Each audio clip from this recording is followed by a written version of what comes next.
Қайсысы осы жерде осы қазақтың жерінің қызығын пайдасын көріп жатыр? 1% да жоқ. Сен батырлығың түкке керек жоқ қазір. Бүкіл Қазақстан таксопаркін бір күнде банкрот қылды. Жап-жас жігіттер, 20-дағы жігіттер. Қытайдан келген қандастар айтыңдаршы, 17 миллион Қытай әкелсе не болатын еді? Біреуің тұрыңдаршы.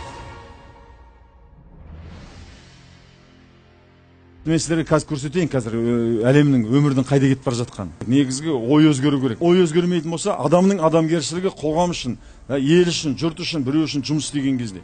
Ал ақшаның соңына түссең, онда хайуан болғаның, Абай атамыз айтады. Сондықтан адамның ой өзгермейінше сөз өзгермейді. Кішкене бірдеңе қимылдай бастаңдар. Мейірбандық деген жоғалып кетті халқымызда. Ана Германиядағы сияқты көшеге гүлді қойып кесу десе бәрі күледі қырқылдап. Күлмеу керек, жылау керек. Мы сейчас находимся на одном из цветочных полей, где продаются очень красивые цветы. Здесь нет ни продавца, здесь нет ни охранника. Здесь есть такая касса, куда люди просто по-честному бросают деньги. Это Германия, друзья, окраина Мюнхена. Қойсаң қазір ұрдап кетеді дейді. Біз қандай қоғам құрдық сіздермен? Қандай қоғамда өмір сүріп жатырмыз? Қазақтың даласында бұрын есігінде құлып болмаған қазақ үйінде. Жетім жесір болмаған. Біз не істеп жатырмыз қазір? Ыржың етіп күледі бәрі. Мынау қайда бізге? Өзіміз сияқты адамдар міне Европада жасап жатыр. Сондықтан адамның ой өзгермейді, іс өзгермейді. Іс өзгергеннен кейін жаңағы сияқты іс-қимыл жасады, бірдеңе айтқан нәрсені естіді, жасады. Іс өзгерген кезде әдет өзгере бастайды. Әдет өзгерген адам мінезі солай болады. Әдеті қалай адам мінезі сондай. Мінезі қандай болса адамның өмірі сондай. Сонда бәрі ойдан басталады. Біздің ойымыз қандай, өміріміз сондай. Міржақыптар, Мағжандар, Сұлтанмахмұттар шырылдап, маса сияқты зыңдады, оян қазақ деп өлең жазды, не істеді? Ойларын өзгерте алған жоқ. Сол қазақ таз қалпында қалды. Содан кейін қырылды. Әлем қайда кетіп бара жатқанын сіздерге көрсетейін қазір. Біздің халық, әсіресе біздің мына қарагөз қазағымыз параллель әлемде өмір сүріп жатыр, жердің астында. Жердің байлығын мүлде басқа адамдар. Қайсысы осы жерде осы қазақтың жерінің қызығын пайдасын көріп жатыр? 1% да жоқ. Біз мүлде ұсақтап кеткенбіз мүлде. Жылқы мал сойды ма? Шек қарын, бас сирағынған үйтіп жеп отырмыз. Жан басын, қазы қартасын бәрін біреу жеп жатыр. Біреу бөліп беріп отырған жоқ, біздің өзіміздің сорлығымыздан. Дәл қазір мысалы басқа халықтар келіп айтады, Қытай болсын, түркі болсын, дүнгені болсын, орысы болсын айтады, мә Қазақстанда қалай кедей болып өмір сүруге болады? Қалай кедей болып өмір сүруге болады? Мына жерде таңғалады олар. Қайта Қытайдан келген қандастарымыз, бар ма Қытайдан келген қандастарымыз? Мен соларға ризамын, біздің ауылға келгендер, Қытайдан келген қандастардың бәрі кәсіпкер. 80-90%, өйткені қыспақтан шықты, қиналысты көрді, осындай келіп айтады, қалай кедей болып өмір сүруге болады? Қытайдан келген қандастар айтыңдаршы, 17 миллион Қытай әкелсе не болатын еді осында? Біреуің тұрыңдаршы. Қытайдан келген кім бар? Тұрыңдаршы, берші микрофон. 17 миллион Қытай алып келсе осы жерде не болатын еді Қазақстанда? Жердің бәрі гүл болатын еді.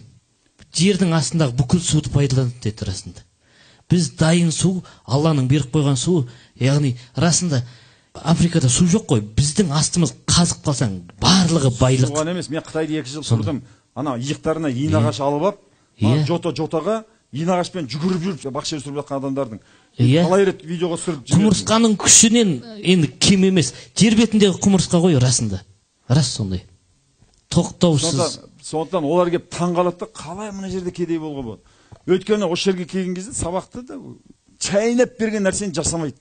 Шайнап берген жасап. Міне 70-тегі кемпір жасап жатыр, 60-тағы апа жасап десе, 30-40-тағы қыздар көздерін жасағып, туфта қолымнан ұстап неге үйретпейді? Анау жоқ, мынау істемейді.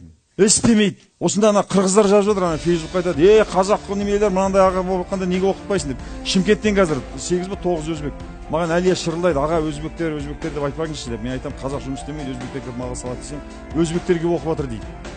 Айтпаңызшы, өзбектерге тіл тиеді, бізде қазір 9 ба, оны өзбек оқып жатыр Шымкент. Біз еріншектен айырылғымыз келмейді, бой көзден айырылғымыз келмейді, кінәні басқадан іздеп, саусағымыз қимылдатқымыз келмейді. Өзімізден біздің. Оған өкімет те, елбасы ешкім кінәлі емес. Барлық жағдай бар. Қазақстанға келіп дүнген сауда жасасын, ұйғыр сауда жасасын, түрік сауда жасасын, болмаса кәсіп орын ашсын, конфетінді өшіріп жатыр, айранды жасап жатыр. Ондай заң жоқ қой, ондай пиғыл да жоқ қой қазақтың елінде.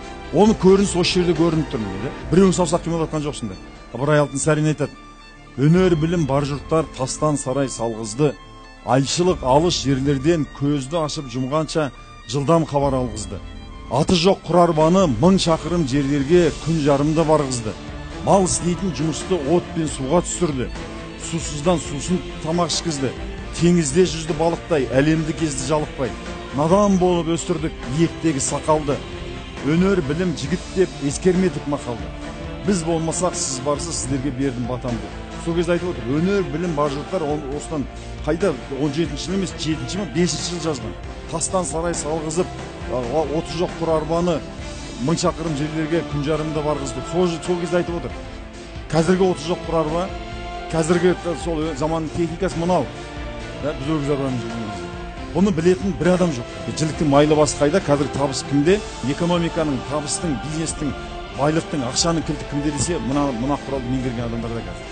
Қазір заманауи. Сен батырлығың түкке керек жоқ қазір. Саусақпен басқарылады қазір. Ракетаң да бүкіл бизнесің түгел саусақпен басқарылады. Киви кошелек, сату KZ, OLX KZ, ламода түгел саусақпен басқарылады қазір. Баспен істеледі. Білеттің күшімен емес. Қазір мысалы таксопарктер, Uber деген білесіңдер да? Яндекс таксиді білеміз. Москвада отыр. Ана Uber'дікі Америкада отыр. Қазір Яндекс таксидің неменесі капитализациясы 3,8 миллиард болды. Доллар. Москвада отыр. Бір машинесі жоқ. Бүкіл Қазақстан таксопаркін бір күнде банкрот қылды. Жап-жас жігіттер, 20-дағы жігіттер. Өткен программа жазылды, болды. Қазіргі істелетін программа. Әрбір такси апарып тастаған кезде сенен 1000 теңге алса, соның 200 теңгесін Москваға жібереді. Қожайын Москвада отыр өйткені. Ана программаны жасаған адам. Анау бәрі соның құлы жұмыс істеп жатыр анаған. Енді ары қарай міне келе жатыр. Дәрігердің қажеті жоқ. Өйткені дәрігер 5 жыл, 7 жыл оқиды, ол қателеседі, оның білімі жеткіліксіз.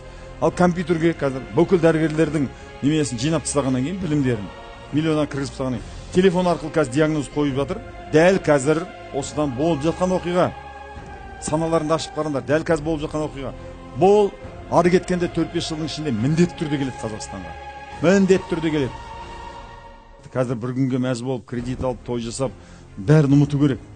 Түгел ұмытып, ғылым білімнің жолына көндіз-түні. Дәл қазір ілесіп кетсеңдер, дәл қазір табыс тауып, қазір Қазақстанның нарқын қорғап бірдеңе істеуге болады. Ары қарай балаларыңды осы тек қана ғылым білімге қазір. Соған қарай бағыттасақ, елімізде бірдеңе жасауға болады, ата-бабамыз тастап кеткен елде. Болмаса біз жер бетінен құрып кетеміз. Сондықтан мөлде қазір де босаңсуға болмайды. Мен сіздерге қақсап жатқаным бүкіл қазаққа қазір жар салу керек. Мен телевидениеға барып, бүкіл телевидениенің тесігін тоздырып жүрмін, өкінішке қарай үлде тыңдайтын адам жоқ. Телевидениеда сайқы мазақ, қазір анау қалаулым, малаулым деген шоулармен адамдарды соға байлап қойып, бір түріктің, индияның сериалына келетін, көретін заман емес. Қазір тура 30 жылғы сияқты ертең не жейміз деген заман. Ертең не жеп, не ішеміз деген заман келе жатыр. Көріп отырсыздар, заман қайда кетіп бара жатыр.